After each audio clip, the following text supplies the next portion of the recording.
comúnmente aplicación interna, es decir, cuando nosotros ingerimos la planta o ingerimos su principio activo, ya sea mediante infusión, mediante maceración, como ahora después veremos. Y luego otra manera sería el tomar las plantas, como le llaman, de aplicación externa. Aplicación externa luego veremos lo que serían las aplicaciones cuando son de ungüentos, cuando son de pomadas, de cremas, de aceites, y cuando la estamos aplicando a una zona determinada o localizada del organismo. Y quería empezar por esto, que creo que es lo más importante y es la base de todo lo que deberíamos de conocer, no solamente en la aplicación de las plantas, sino en la base de toda la actividad humana, ya en nuestra historia. Yo he contado muchas veces, cuando hablamos de plantas medicinales o plantas comestibles, que yo tenía un profesor en el Instituto de Historia que sacaba una cuerda, el primer día de clase llegaba y nos sacaba una cuerda de 2 metros de longitud. Mediante esa cuerda nos quería reflejar lo que sería la historia de nuestra especie, del Homo sapiens como tal. Unos 200.000 paleolíticos donde, según algunos, fuimos realmente una especie. Una cosa quería decir, si en algún momento me quedé interrumpido o algo, a mí me gustaría que esto fuese también un debate de interrupción y que participásemos todos. Lo veo muy callado, si es que todavía es muy temprano. Pero ya os digo, en esta época se fraguó todo lo que fue no solamente nuestra actividad, sino también nuestra alimentación y, por supuesto, el uso de las plantas medicinales. Un uso de plantas medicinales que en la última generación hemos perdido. Tened en cuenta de la gravedad que supone este hecho. Y de hecho, la mayoría de la cultura de las plantas medicinales, de las plantas que se utilizaban para paliar sobre todo las principales dolencias, estaba reservada a la mujer.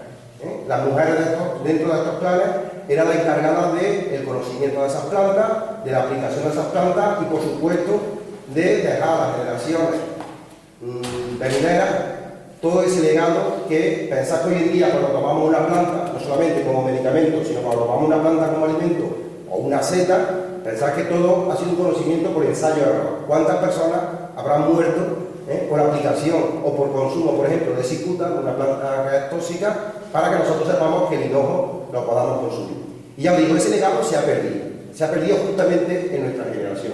Y es importante que todos los que conocemos este legado, con los que nos ha venido porque aquí vivimos en el campo, porque nos hemos relacionado con la gente mayor, antes de ser compañero, que yo soy botánico, pero os puedo decir que el 95% de la botánica que sé y de las aplicaciones que os voy a contar las he aprendido de los mayores, de la gente que vive en el campo, y que si no somos nosotros los que lo recuperamos, lo difundimos y con la tecnología que tenemos hoy en día la ponemos en manos a los demás, no sirve para nada.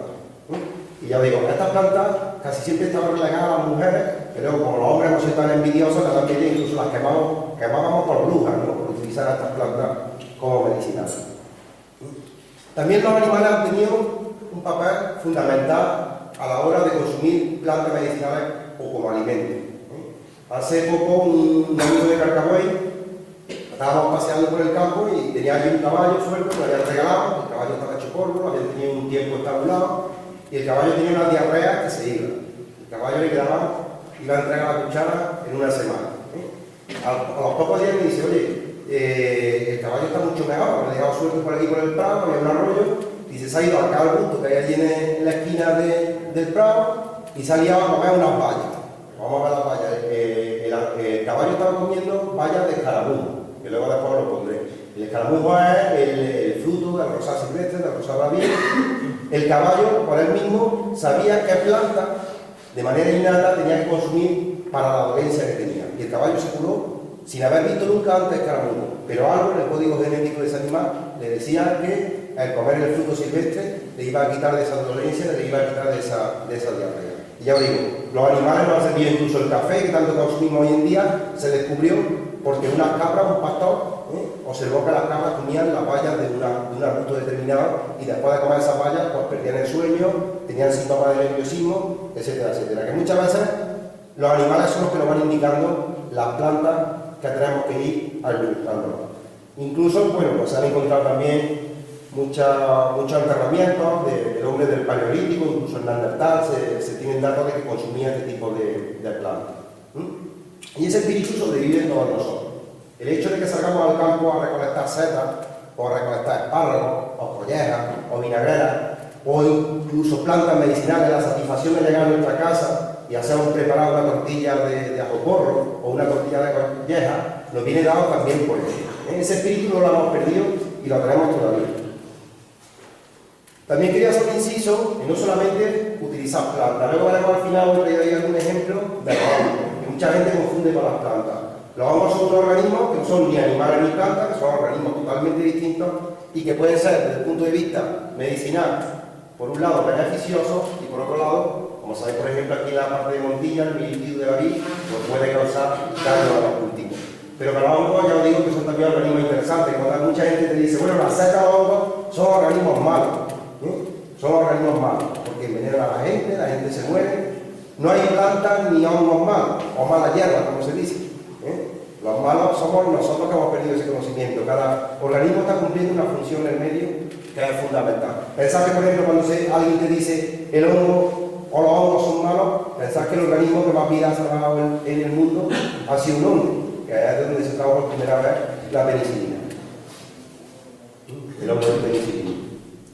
Y luego los líquenes, no sé si lo habéis visto alguna vez cuando habéis ido por el campo, sobre todo en zonas de sierra, zonas que están un poco contaminadas atmosféricamente, que tienen un aire más o menos puro, una calidad de aire buena. Se puede encontrar de muchas maneras, pegados a los troncos de los árboles. Quizás es más común que habréis visto cuando vais por la sierra, sobre todo sobre las encinas, sobre los pinos, incluso pegados a los troncos que están orientados al norte, se puede encontrar este tipo de líquenes. Le llaman barba de viejo, barba de capuchino, cuerna de ciervo, el Unea barbata, el Cladonia bifurcata. Hay muchos tipos de estos líquenes y todos tienen más o menos las mismas aplicaciones. Los líquenes son unos organismos que están formados por dos agregados. Por un lado está un hongo y por otro lado está un alga, una xenofita que le llaman. Nosotros cuando cogemos un líquen, la estructura externa, ese color verdoso, claro, se lo está dando el alga, que va por fuera.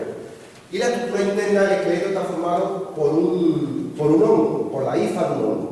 ¿Por qué os cuento todo este rollo? Pues porque cuando se da una simbiosis entre dos organismos, cada uno de ellos intenta tomar su parte y que el otro no entre en su terreno. Cuando el alga que tenemos, una cianofita, una cianobacteria, no quiere que el hongo entre en su interior, lo que va a segregar es anticuerpos. Y el hongo, a su vez, para que la cianobacteria no penetre en su terreno, lo que está segregando es unos antibióticos tremendos. Yo quiero contar con todo esto, que cuando nosotros cogemos hongos, líquenes, del campo, y lo administramos de manera medicinal, nosotros nos hacemos una infusión, por un lado nos estamos administrando unos anticuerpos, una defensa de nuestro organismo, y por otro lado también nos estamos administrando antibióticos.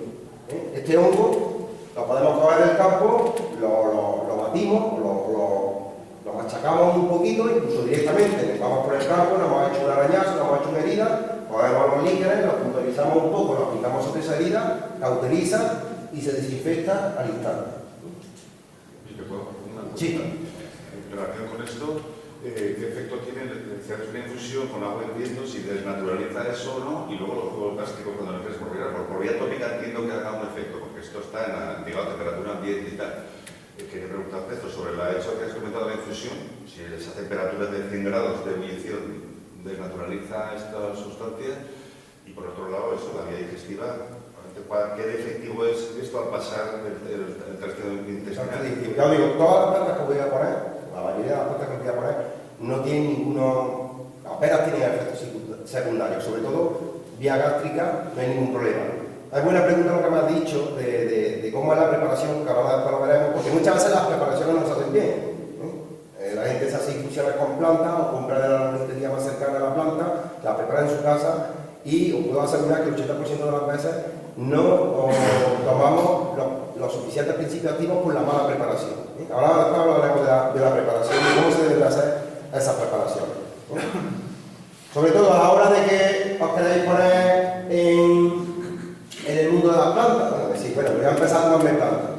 Voy a dejar a un lado sabemos que hoy en día hay muchos preparados que no son naturales, hay muchos preparados artificiales, basta con ir a una tienda de deportes y ver la cantidad de botes infinitos ya que hay de productos, la mayoría de productos químicos que eso sí que no sabemos los efectos secundarios, como ocurre muchas veces con la medicación, con la medicina, pero sí es importante que conozcamos las plantas. Eso es importantísimo. Si no conocemos las plantas, más nos vale ir a una herboristería y saber exactamente qué plantas estamos utilizando. Hay mucha gente que tiene miedo, que si bueno, es que o he visto una planta por internet, no os fijáis nunca de las plantas, siempre ir con alguien que conozca las plantas, y más vale que conozcamos. Yo voy a intentar poner un listado muy cortito, no me quiero extender mucho en las plantas, pero sí las plantas que vamos a tener, que cada vez que salgamos al campo vamos a verlas, que vamos a tener en la mano. Y por ejemplo, ya os digo, es fácil la confusión, o no tan fácil, entre una planta de la misma familia, como puede ser la cicuta, que es una planta mortal y fulminante, si no se lo pregunten a Sócrates, y el hinojo, que es otra planta umbelífera, que puede ser parecida, o la zanahoria silvestre a la cicuta, y que tenemos que tener con total seguridad la identificación de la especie de esa planta. Igual que cuando salimos a coger, por ejemplo, setas. Otra cosa importante es que se ha visto que los mejores resultados en la aplicación de las plantas se dan con plantas recién cogidas, plantas silvestres en fresco. Eso veremos ahora después. Está la creencia de que es bueno sacar la manzanilla, sacar el poleo, sacar las plantas medicinales. Nosotros podemos coger la manzanilla, el poleo, las plantas medicinales en fresco y prepararlas. Lo único que pasa, la única diferencia es que la manzanilla fresca tiene un alto contenido en agua y la otra está deshidratada. Pero la que tiene un alto contenido en agua tiene mayor cantidad de principios activos que la deshidratada. Importante, la recolección.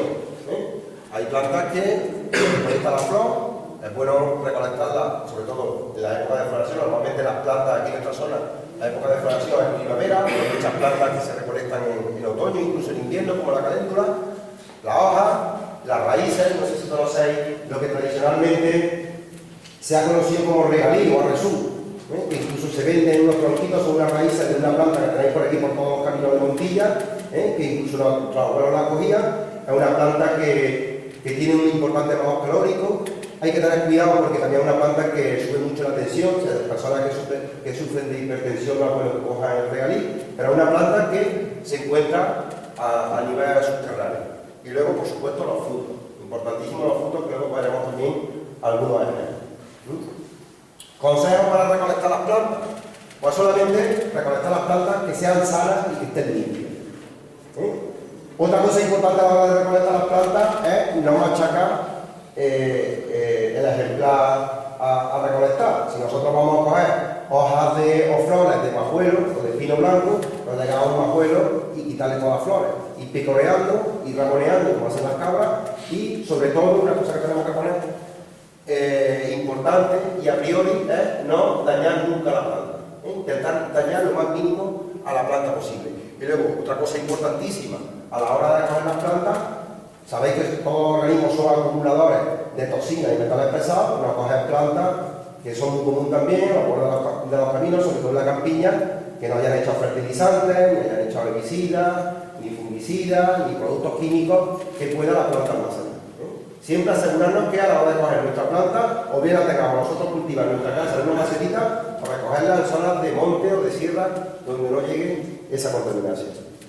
Y luego otra cosa importantísima, cuando recolectamos la planta, utilizar, igual que cuando se hace con la seta, o bolsa de tela o canasta. Nunca echar la bolsa de plástico, porque al echar la bolsa de plástico, el vapor, el agua que tiene la planta, eso puede bajar el principio activo, contaminarla, incluso que la planta cuando llega a casa esté podrida o tenga hongos, etcétera, etcétera.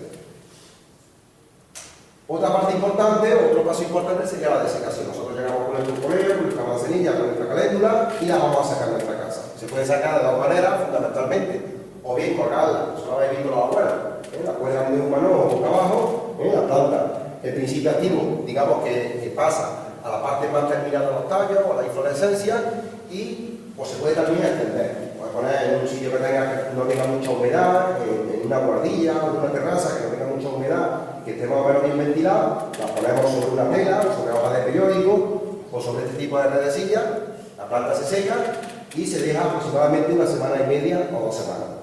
Cuando la planta se ha secado, la picamos y la metemos o bien en el tarro de cristal o en envases de latón, o en un sitio donde la planta, ya os digo, nunca intentar evitar en lo posible el plástico. Ya tenemos nuestra planta, le ponemos la etiqueta por tal planta, recolectada en tal fecha, y luego pues lo lógico es tener un listín de las plantas que tenemos y las propiedades de cada una de ellas. Os puedo asegurar que conociendo 8 o 10 plantas, las que tenemos por los alrededores, tenemos pues el espectro de casi todas las dolencias, que no solamente deportivas, sino las dolencias más comunes de resfriados, contusiones, dolores de cabeza, dolores de muelas, etcétera. A lo que íbamos, los modos de preparación. Esto también es importante. Hay muchos modos de preparación. Dime. Una pregunta sobre recolectar y secado y todo esto. ¿Tiene fecha de caducidad, digamos? Se supone que todos los años hay que renovarlo. Pero bueno, yo tengo plantas que tienen 2 años y pico y siguen teniendo el principio activo. Si también de sacarlo mantiene bastante tiempo, pero se supone que todos los años, lo suyo es que todos los años renovemos un poco esa botica natural. Y otra cosa importante es la infusión. Cuando recolectamos las plantas, digamos que puede ser la manera más común. Nosotros compramos en la arboristería nuestras plantas secas, vamos a recolectar las plantas secas del campo y vamos a prepararlas. La infusión, como todos sabéis, todos nos hemos hecho un té, o todos hemos visto cómo se hace una manzanilla, o cómo lo hacen en el bar el poleo, ¿no? O más normal, una telera, o una pava, como se llama, de latón, la más antigua. Y entonces se coge la planta, y esto sí que es importante, porque la mayoría de la gente lo que hace es que pone el agua a hervir, la pone a 100 grados, 100 y pico grados, el agua hierve, y mucha gente coge y echa la planta dentro del cacharro, mientras el agua esté hirviendo. De manera que esa temperatura está mermando los principios activos de esa planta, lo está reduciendo. ¿Qué es lo correcto? Lo correcto es poner el agua a hervir, nosotros traemos la planta de un lado, ponemos el agua a hervir, cuando el agua alcanza la ebullición, cuando alcanza los 100 grados centígrados, apagamos el agua. Y en el momento que hemos apagado el agua, echamos nuestra planta. O bien traemos la planta preparada y con el agua hirviendo, pues lo echamos en la planta, ¿de acuerdo? Pero que la planta nunca supere los 100 grados centígrados, porque si la planta supera los 100 grados centígrados, estamos machacando la mayoría de las propiedades de esa planta. O sea, el agua ha comenzado a hervir, apagamos el fuego, echamos nuestra planta y la tapamos, y la dejamos reposar. Importante, nunca más de 3 o 4 minutos. Nunca. Que ese es otro error que se comete. No nos estamos tomando un té ni un café para sacarle el sabor. Estamos intentando sacar los principios activos, los mayores principios activos de la planta. Lo suyo es que una vez que la hemos dejado reposar, a los 3 o 4 minutos, la colamos y ya la tenemos preparada. ¿De acuerdo? Pero nunca dejarla como la deja mucha gente 10 minutos. Incluso hay gente que la deja que se enfríe, que se macere y enfríe. Porque estamos perdiendo muchas facultades de esas plantas. ¿Vale? No sé si era la pregunta que me decía. Sí. Antes. ¿Esto te lo podrías comer también? Sí, por supuesto, por supuesto. O sea, eso sería lo ideal. Eso sería lo ideal. Lo que pasa es que hay muchas plantas, como ahora después veremos, que están muy amargas, que están... Lo más fácil es una infusión también porque es lo más cómodo. Porque tú en el momento que te haces una infusión de una planta y tienes 1 litro de infusión que tú te vas a preparar por la mañana, pues tú coges directamente, la echas en un termo y la tienes. Incluso durante la carrera, durante la actividad diaria, pues tienes tu termo y te vas echando vasito a vasito y cuando quieras acordar, y ahora mismo que hacer una depuración de primavera, me hago mis termos y durante todo el día me bebo 1 litro de infusión. Bueno, lo ideal es que te lo comas. No sé si conocéis alguno la stevia. Ahora está el boom de la stevia, uno dice que no es para tanto, pero bueno, está dando bastante resultado la stevia, que es una planta que se puede tener en casa, un endulcorante natural, sobre todo porque también la pueden tomar los diabéticos, y la stevia perfectamente tú puedes llegar por la mañana, llegar a tu maceta que debes colocar en el balcón, coges 3 o 4 hojitas, te la echas a la boca y te la comes directamente, y no pasa absolutamente nada. Está de moda la menta por ejemplo, de las interacciones. Sabemos que hay 2 fármacos que no se pueden mezclar. Las plantas pasa lo mismo, si mezclas una planta con otra puede ser antagonistas de sus efectos. Puede. Porque el menta poleo lo típico, dices menta y poleo, anís con manzana. Lo que pasa es que la menta poleo es una confusión. Cuando se dice, cuando tú vas y dices, ponme una menta poleo, hay gente que, la mayoría de la gente cree que te está poniendo menta por un lado y poleo por otro, y no es así. La menta poleo es una planta, o sea, el poleo es una menta. La menta es un género bastante amplio y el poleo es una especie de ese género. Realmente el poleo se llama menta purégica. No es menta por un lado y poleo por otro. Pero ya digo, la planta que vamos a ver no se da interacciones. Sí os contaré algunas con las que sí hay que tener cuidado, sobre todo si en el caso de las estimulantes, por el tema del doping, porque puede dar positivo, hay muchas plantas aquí en nuestros alrededores que te pueden dar positivo, pero en ese aspecto sí hay que tener cuidado. Si vas a entrar en una competición donde vas a tomar el doping, pues hay que tener cuidado con algunas plantas. El hecho de la maceración, o sea, maceración quiere decir que la preparación de esa planta es echar la planta en un líquido, ya sea agua, hay muchas plantas, por ejemplo, como la barba, que tiene un tipo de principio activo que es el mucílago, que si lo calentamos lo perdemos. Entonces, ¿qué se hace con la malva? Pues la malva se echa en un cacharro con agua, se deja macerar durante toda la noche, durante 8 o 9 horas, y por la mañana nos vamos a maceración. Pero quizá la maceración más común es la maceración que se hace en disolventes orgánicos, la maceración que se hace en alcohol, la maceración que se hace en aceite. La más común es el alcohol. Cuando compramos alguna tintura, normalmente son maceraciones en alcohol, pero del comestible. Lo más común que han hecho nuestros abuelos en las casas, en todos los pueblos, eran las maceraciones que se hacían en coñac, en aguardiente, en orujo.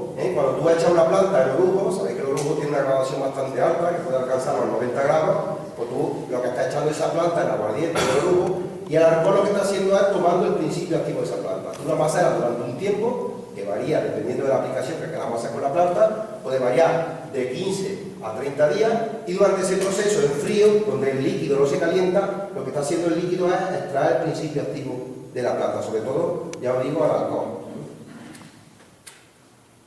Y luego los cataplasmas. Los cataplasmas no son más ni menos que la aplicación externa de una planta que previamente o bien se puede aplicar de manera fresca o se puede aplicar empochar, ¿no? Tú la has calentado, la has empochado la planta, la aplicas sobre una muñequita de tela y la vas aplicando mediante masajes o aplicaciones locales. Esto es muy común hacerlo con el llantén, ¿sí? Las cuales pondrán una fotografía de llantén, una planta que se...